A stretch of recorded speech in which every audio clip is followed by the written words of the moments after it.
Bonjour, je m'appelle Yves Joly et je suis consultant, formateur et coach depuis janvier 2000. Nous allons voir dans cette vidéo comment décoder les mouvements oculaires, ce qui est un outil très connu de la PNL, la programmation neurolinguistique. En effet, l'endroit où vont aller nos yeux lorsque nous recherchons des images ou des sons, que nous réfléchissons, que nous ressentons une émotion, n'a pas grand-chose à voir avec le hasard. Pour éviter à ceux qui ont des difficultés avec la droite et la gauche de devoir traduire deux fois et pour simplifier les explications, je vous propose de vous mettre comme dans la réalité, c'est-à-dire que vous vous tenez en face de la personne que vous observez et je vais donner les positions par rapport à votre propre côté droite ou gauche. Dans la majorité des cas, lorsque les yeux de votre interlocuteur se déplacent en haut sur votre droite, c'est qu'il a ou qu'il recherche un accès visuel, l'accès à des images. Lorsque ses yeux vont à plat sur votre droite, c'est qu'il a accès ou recherche un accès auditif, l'accès à des mots, des sons, des paroles. Et la même chose, lorsqu'il regarde en haut sur votre gauche, c'est qu'il a ou recherche un accès visuel, l'accès à des images. Et lorsque ses yeux vont à plat sur votre gauche, c'est qu'il a accès ou recherche un accès auditif. Alors, quelle est la différence ? Sur votre droite, la majorité des gens vont avoir des accès visuels ou auditifs qui sont appelés remémorés. Ils recherchent des images et des sons connus, qui sont en mémoire. Alors que sur votre gauche, on parle d'images et de sons construits. Certaines personnes prennent un raccourci en parlant de mensonges pour le côté construit. Et ce n'est pas aussi simple que cela. Il y a beaucoup de raisons pour aller dans le côté construit. À commencer par le fait que certaines choses ne sont pas toujours bonnes à dire telles quelles, que la vérité n'est pas toujours celle que l'on croit, que notre mémoire est lacunaire, ou que votre interlocuteur veut des détails sur quelque chose qui vous importe pas ou peu, et donc que votre cerveau n'a pas étiqueté comme important. Et il y a aussi toutes les questions où l'on vous demande de vous projeter, de créer, d'inventer. Comme pour l'observation du langage non verbal, ne vous fiez pas qu'à un accès, mais observez attentivement. Et si vous n'êtes pas sûr, posez des questions de contrôle.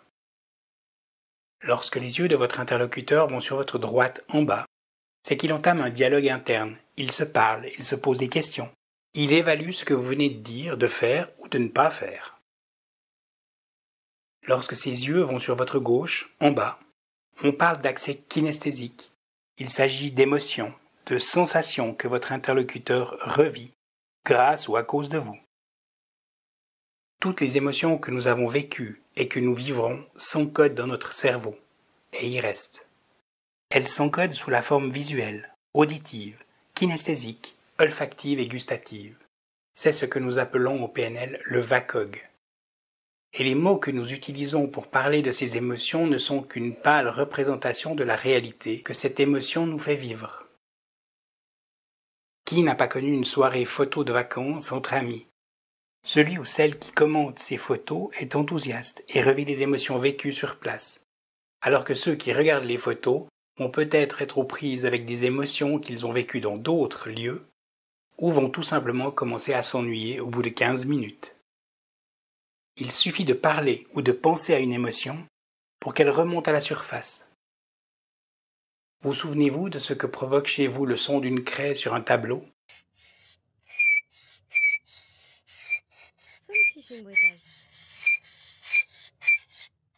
Ou le fait de croquer à pleines dents dans un citron ? Normalement, vous avez une ou plusieurs réactions. C'est ça le côté kinesthésique.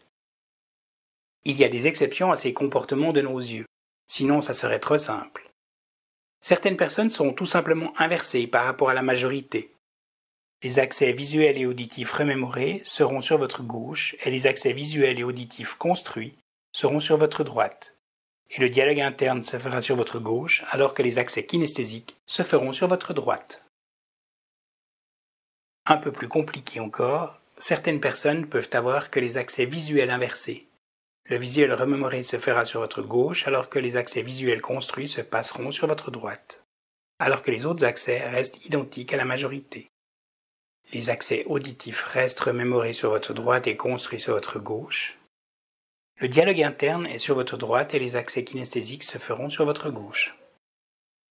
Ou alors, ce ne seront que les accès auditifs qui seront inversés, alors que les accès visuels restent comme la majorité, comme le dialogue interne et les accès kinesthésiques. Et pour finir, seul le dialogue interne et les accès kinesthésiques seront inversés. Comme vous pouvez le remarquer, certains accès sont très brefs, et en vous entraînant à les observer, vous deviendrez plus attentif et attentive aux réactions que vous provoquez chez vos interlocuteurs. Et c'est une forme de feedback que vous recevez de leur part.